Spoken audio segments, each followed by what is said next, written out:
నా హైడ్రేషన్ కోసం I just trust one thing, ఫుల్గా వాటర్ ఉండే కంట్రీ డిలైట్ వల్ల పొలాచి కోకోనట్స్. సో ఇప్పుడే కంట్రీ డిలైట్ యాప్ డౌన్లోడ్ చేసుకొని ఆర్డర్ చేయండి. బంగారం ధర ఎంతవరకు చేరవచ్చు అనే ప్రశ్నకు చాలామంది తులం కేజీ కోట్ అవుతుంది, తులం 1,00,000 దాటుతుంది అని చెప్పి చాలామంది అంచనా వేశారు. అదేవిధంగా పరుగులు పెట్టింది. 2025లో ఫస్ట్ 3 monthsలోనే ఒక 15% ఎప్రిషియేషన్ వచ్చింది గోల్డ్లో. కానీ అనూహ్యంగా గోల్డ్ గత 4 రోజులుగా పడిపోతూ వస్తుంది. గత 4 రోజులుగా ఒక 3500 పర్ 10 grams తగ్గిపోయిన పరిస్థితి. కొన్ని వార్తలు వస్తూ ఉన్నాయి సార్, తులం బంగారం 50,000 వరకు చేరవచ్చనే వార్తలు వస్తూ ఉన్నాయి. దీని మీద మీ కామెంట్. అంటే దీనికి ఏంటి ఆ ప్రాతిపదిక ఏం లేదు. ఏంటంటే నేను కూడా చూశాను మీడియాలో, జాన్ మిల్స్ అనే ఒక ఈక్విటీ ఎనలిస్ట్, అంటే స్టాక్ మార్కెట్లో మ్యూచువల్ ఫండ్స్ వీటిని ఎనాలిసిస్ చేసే మార్నింగ్ స్టార్ అనే దానికి ఈక్విటీ ఎనలిస్ట్గా ఉన్న జాన్ మిల్స్, ఆయన స్పెక్యులేషనరీ అంటే గోల్డ్ ధర మీకు ఇప్పుడు ప్రజెంట్ ఇంటర్నేషనల్ మార్కెట్లో ఔన్సుల్లో కొలుస్తారు. అంటే $3,080 per ounce ఉంది, నియర్లీ $3,100 per ounce ఉంది. ఇది $1,820 per ounceకు పడిపోతుంది, 38% పడిపోతుందని ఆయన అంచనా. సో 38% అంటే రాబోయే కాలంలో 38% పడిపోతుంది అని అంచనా వేశారు. సో ఈ అంచనా ఆధారంగా 55,000 56,000 వస్తుంది. ఎందుకంటే ఇప్పుడు 90,000 వరకు ఉంది. ఒక దశలో అయితే 91,700 దాకా కూడా పోయింది పీక్. సో ఆ దశలో 1 lakh దాటుతుంది అని అంచనాలు వచ్చిన మాట నిజం. సో ఆ 90,000 నుంచి 40% వాషౌట్ అయితే మీకు దాదాపు 55,000-56,000 వస్తుంది. సో ఇది దానికి కూడా ప్రాతిపదిక 55,000 56,000 50,000కు పడిపోతుంది అనటానికి ఈ జాన్ మిల్స్ అనే అతను ఇచ్చినటువంటి ఎనాలిసిస్ బాగా చక్కర్లు కొడుతుంది. కానీ అది ఒక ఈక్విటీ ఎనలిస్ట్ యొక్క అభిప్రాయం అంతే. అయితే ఫండమెంటల్గా గోల్డ్ ప్రైసెస్ లాంగర్ రన్లో తీసుకుంటే ఖచ్చితంగా పెరుగుతాయి. కానీ షార్టర్ టర్మ్లో వొలటాలిటీ అంటారు, అంటే హెచ్చు తగ్గులు అనేది సహజంగానే ఉంటుంది గోల్డ్ యొక్క స్వభావం. సో అందువల్ల ఈ హెచ్చు తగ్గులు అనేది స్టాక్ మార్కెట్లో ఉన్నంతగా లేకపోయినా హెచ్చు తగ్గులు అనేది గ్యారంటీగా ఉంటుంది. ఎందుకంటే గోల్డ్ కూడా ఒక స్పెక్యులేటివ్ ప్రైసెస్ కలిగిన కమాడిటీ కనుక, స్టాక్స్ లాగా. స్టాక్స్ అంత ఎక్కువ కాకపోయినా గోల్డ్ కూడా స్పెక్యులేటివ్ స్వభావము, అనేక ఫ్యాక్టర్స్ పైన ప్రభావం ఉన్నమాట నిజం. సో అందువల్ల దీనికి అయితే ఇది ఒక జాన్ మిల్స్ చెప్పింది 3,100 per ounce అంటే $3,080 per ounce కాస్త $1,820 per ounce పడిపోతుందని. కానీ ఇతరుల ప్రిస్క్రిప్షన్లు ఇందుకు భిన్నంగా ఉన్నాయి. ఇప్పుడు మీకు ఉదాహరణకు బ్యాంక్ ఆఫ్ అమెరికా, మీకు అది ఇవన్నీ ఇన్స్టిట్యూషన్స్, ఆ జాన్ మిల్స్ అన్న ఇండివిజువల్. బ్యాంక్ ఆఫ్ అమెరికా చెప్పింది అయితే నెక్స్ట్ 2 yearsలో గోల్డ్ $3,500 per ounce పెరుగుతుంది అని. అంటే ఇప్పుడున్న దానికన్నా ఒక $400 పెరుగుతుంది నెక్స్ట్ 2 yearsలో. అంటే నియర్లీ 13% దాకా గ్రోత్ ఉంటుంది, 12-13% అని నెక్స్ట్ 2 yearsలో అని చెప్పి మీకు బ్యాంక్ ఆఫ్ అమెరికా అంచనా వేసింది. గోల్డ్మెన్ సాక్స్ ఇది ఒక ప్రఖ్యాత ఇన్వెస్ట్మెంట్ ఫర్మ్, ఈ ఇయర్ ఎండింగ్ వరకు $3,300 per ounce చేరుకుంటుంది అని. అంటే నియర్లీ ఇంకొక 6-7% గ్రోత్ ఉంటుంది అని. అందువల్ల ఈ 2 రకాలు ఇప్పుడు నేను చెప్పిన జాన్ మిల్స్ చాలా రాడికల్ ప్రిడిక్షన్ ఇవ్వడం వల్ల ఇంత భారీగా సోషల్ మీడియాలో అది సెన్సేషన్ అయింది. రాడికల్ ప్రిడిక్షన్ అంటే $3,080 per ounce ఉన్నది కాస్త $1,820 per ounce అంటే 38% తగ్గుతుంది అంటే చాలా పెద్ద ప్రిడిక్షన్ కదా. సో అందువల్ల ఇంత చర్చ జరిగింది. ఇక మరి ఎందుకు పెరుగుతోంది గోల్డ్ ప్రైసెస్, ఎందుకు తగ్గవచ్చని అంచనా వేసేవారు ఏ ప్రాతిపదిక అంచనా వేస్తున్నారు, ఈ అంచనా కరెక్టా కాదా అనే జడ్జ్మెంట్ ఇవ్వడం లేదు. నేను ఓన్లీ ఇక్కడ డిస్క్లైమర్ ఏంటంటే ఓన్లీ ఇన్ఫర్మేషన్కు సంబంధించిన అనాలిసిస్ ఇస్తున్నా తప్ప నేనేం ప్రిస్క్రిప్షన్ ఇవ్వడం లేదు కొనండి అని. మీరు ఐఎమ్ నాట్ ఏ ఇన్ఫ్లుయెన్సర్, అంటే ఫైనాన్షియల్ ఇన్ఫ్లుయెన్సర్స్ అంటారు ఇన్ఫ్లుయెన్సర్స్ అని. నేనేమి ఇన్ఫ్లుయెన్సర్స్ కాదు, ఇన్వెస్ట్మెంట్లో సలహా ఇచ్చే కెపాసిటీ ఉన్నవాడిని కూడా కాదు. కానీ ఒక ఇన్ఫర్మేషన్ అనాలిసిస్ చేస్తే ఏంటంటే ఇప్పుడు గోల్డ్ ప్రైసెస్ ఇంత భారీగా పెరగటానికి అలా రీజన్స్ ఏంటి అంటే, ఒకటి geopolitical and geoeconomic uncertainties. అంటే ప్రపంచంలో రాజకీయపరమైన ఆర్థికపరమైన అస్థిర పరిస్థితులు ఉన్నప్పుడు gold is considered as a safe haven, అంటే సురక్షితమైన పెట్టుబడిగా భావిస్తారు. ఇది మొదటి కారణం. ఇప్పుడు ఈ దేశంలో ఉన్న టారిఫ్ వారు ఇదంతా మనం చూస్తున్నాం కదా. అందువల్ల geopolitical and geoeconomic uncertainties వల్ల గోల్డ్ను సేఫ్ హ్యావెన్గా భావించి గోల్డ్కు డిమాండ్ పెరిగి గోల్డ్ ప్రైసెస్ పెరిగాయి. ఇది మొదటి కారణం. రెండవ కారణం ఏంటంటే డిమాండ్ అండ్ సప్లైలో వచ్చేటువంటి మార్పులు.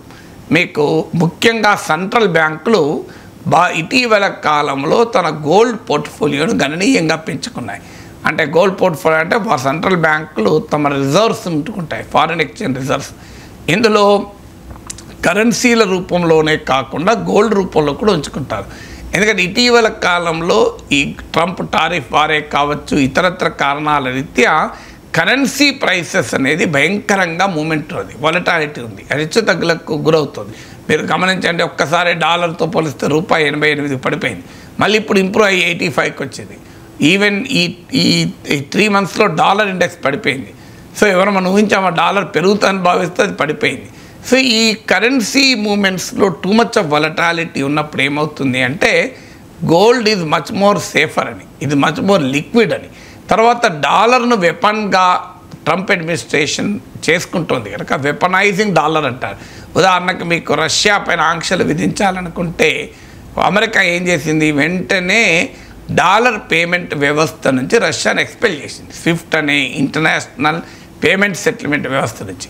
దాంతో రష్యా తన దగ్గర డాలర్లు ఉన్నా ఉపయోగించుకోలేని పరిస్థితికి మార్చివేశారు. అందువల్ల వెపనైజింగ్ డాలర్ అంటారు దీన్ని. ఈ వెపనైజింగ్ డాలర్ చూశాక చాలా దేశాలు ఆల్టర్నేటివ్ వైపు చూడడం మొదలుపెట్టాయి. అందులో భాగంగానే బ్రిక్స్ కరెన్సీ అని, అందులో భాగంగానే రకరకాల సజెషన్స్ వచ్చాయి. సో ఎప్పుడైతే డాలర్ వెపనైజ్ కాబడుతుందో గోల్డ్ రూపంలో సెంట్రల్ బ్యాంకులు పెట్టుకోవడం పెరిగింది. సో ఇది రెండవ కారణం గోల్డ్ ప్రైస్ పెరగడానికి. మూడవది ఇన్ఫ్లేషన్. గోల్డ్ ఈజ్ కన్సిడర్డ్ అది హెడ్జ్ అగెన్స్ట్ ఇన్ఫ్లేషన్ అంటారు. అంటే ద్రవ్యోల్బణం పెరుగుతున్నప్పుడు ప్రాపర్టీ ఫైనాన్షియల్ అసెట్ యొక్క వాల్యూ ఎరోడ్ అవుతుంటుంది. మీరు ఇన్ఫ్లేషన్ పెరుగుతుంటే ఇప్పుడు బ్యాంక్ డిపాజిట్ పెట్టుకుంటావు, 5% 7% ఇంట్రెస్ట్ ఇస్తారు. అంతకన్నా ఇన్ఫ్లేషన్ ఎక్కువ ఉందనుకోండి, నీకు అది పెరిగినట్టే కాదు. Gold is considered as protection, shield, ద్రవ్యోల్బణం నుంచి రక్షణ అని. ఇలాంటి కారణాల రీత్యా గోల్డ్ ప్రైసెస్ భారీగా పెరుగుతూ వచ్చింది.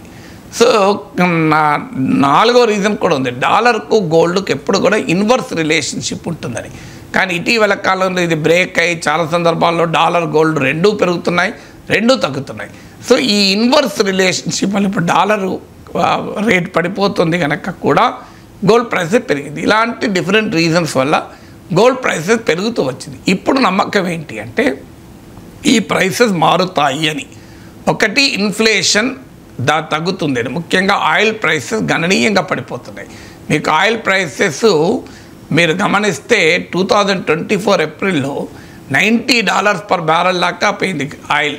ఇలా లేటెస్ట్గా బ్రెంట్ క్రూడ్ $63 per barrel ఉంది. WTI ఫ్యూచర్స్లో వరల్డ్ ఆయిల్ ప్రైస్ 59.77, $60కు తగ్గిపోయింది. సో గణనీయంగా ఆయిల్ ప్రైసెస్ పడిపోతున్నాయి. సో వరల్డ్ ఆయిల్ ప్రైసెస్ పడిపోతున్నాయి, ఇంట్రెస్ట్ రేట్స్ పడిపోతున్నాయి. అందువల్ల ఇన్ఫ్లేషన్ తగ్గుతుంది అనేది ఒక నమ్మకం. ఇన్ఫ్లేషన్ తగ్గినప్పుడు గోల్డ్ పైన ఉండే ఇంట్రెస్ట్ తగ్గుతుంది అని, ఇది మొదటి కారణం. రెండవ కారణం ఏంటంటే ఈ గోల్డ్ అనేది డిమాండ్ నేను ఇంతకుముందు చెప్పాను, సెంట్రల్ బ్యాంక్స్ నుంచి పెద్ద ఎత్తున డిమాండ్ వచ్చేదని. ఇప్పుడు సెంట్రల్ బ్యాంక్స్ గోల్డ్ కొనడం తగ్గించుకుంటున్నారు. ఇప్పుడు తాజాగా ఒక survey, world gold council survey ప్రకారము 71% ఆఫ్ ద సెంట్రల్ బ్యాంక్స్ వాళ్ళు తమకున్న గోల్డ్ రిజర్వ్స్ అలాగే మెయింటైన్ అన్న చేయాలనుకుంటున్నారు, లేదా తగ్గించాలనుకుంటున్నారు, పెంచుకోవాలని అనుకోవడం లేదు. 71% ఆఫ్ సెంట్రల్ బ్యాంక్స్. అందువల్ల సెంట్రల్ బ్యాంక్స్ నుంచి వచ్చే గోల్డ్ డిమాండ్ కాస్త ఉంటే అలాగైనా ఉంటుంది, లేదా తగ్గుతుంది. అందువల్ల అదొక మేజర్ డిమాండ్ ఫ్యాక్టర్గా ఇటీవల గోల్డ్ ప్రైసెస్ను పెంచింది. మూడో ఫ్యాక్టర్ ఏంటంటే గోల్డ్ సప్లై. మీకు ఆస్ట్రేలియా వారు గోల్డ్ మైనింగ్ పెంచుతున్నారు, దానివల్ల గోల్డ్ సప్లై పెరుగుతుంది అని. అలాగే రీసైకిల్డ్ గోల్డ్ అంటారు, అంటే గోల్డ్లో 3 రకాల సోర్స్ మార్కెట్లో గోల్డ్ వస్తుంటుంది. ఒకటి మైన్డ్ గోల్డ్, అంటే బంగారపు గనుల నుంచి ఉత్పత్తి అయ్యే కొత్తగా ఉత్పత్తి అయ్యే బంగారం. ఇది వాస్తవంగా బాగా తగ్గింది వరల్డ్లో.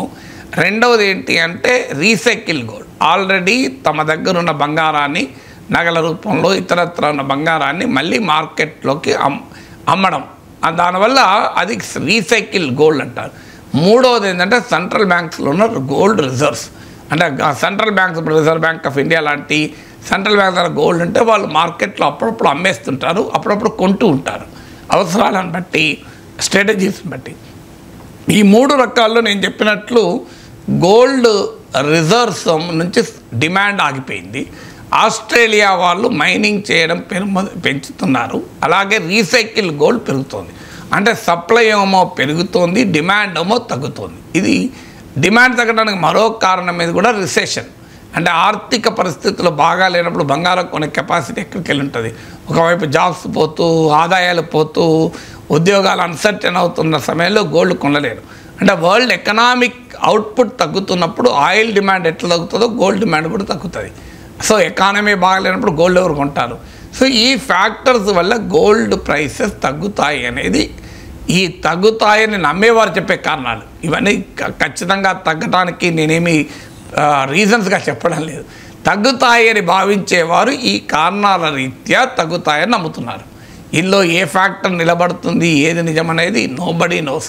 అందుకే మళ్ళీ మనకు స్టాట్యుటరీ వార్నింగ్, పొగ తాగడం శరీరానికి హానికరం అన్నట్లు mutual fund investment subject to market risk అని మనకు టీవీలో అడ్వర్టైజ్మెంట్లు వచ్చినట్లు gold investment are subject to market risk. So take your own decision, don't depend on Nageshwar. బట్టి దాన్ని బేస్ చేసుకుని ఏది చేయకూడదని అంటున్నా. Gold investment is subject to market risk. ఇప్పుడు నేను చెప్పిన ఫ్యాక్టర్స్ 2 చెప్పాను. పెరగటానికి ఫ్యాక్టర్ చెప్పాను, తగ్గటానికి ఉన్న ఫ్యాక్టర్స్ కూడా చెప్పాను. ఇందులో ఏది నిజమవుతుందో నాకెలా తెలుస్తుంది? నాకు తెలిస్తే టీవీలో వచ్చి విశ్లేషణ చేసుకుంటా, బంగారం వ్యాపారం చేసుకుంటా కదా, అది ఇంకా బెటర్ కదా. ఇక్కడికి వచ్చి రోజు ఉదయాన్నే మాట్లాడేందుకు నా బంగారం వ్యాపారం చేసుకుంటే ఎక్కువ హాయిగా ఉంటుంది కదా. సో అందువల్ల ప్రాక్టికల్గా నాకే కాదు ఎవరికీ తెలియదు. It is a personal judgement. అందువల్ల ఈ విశ్లేషణ ఆధారంగా ఎవరు కూడా బంగారం కొనడం, అమ్మడం పైన నిర్ణయం తీసుకోకూడదు. ఇది డిస్క్లైమర్.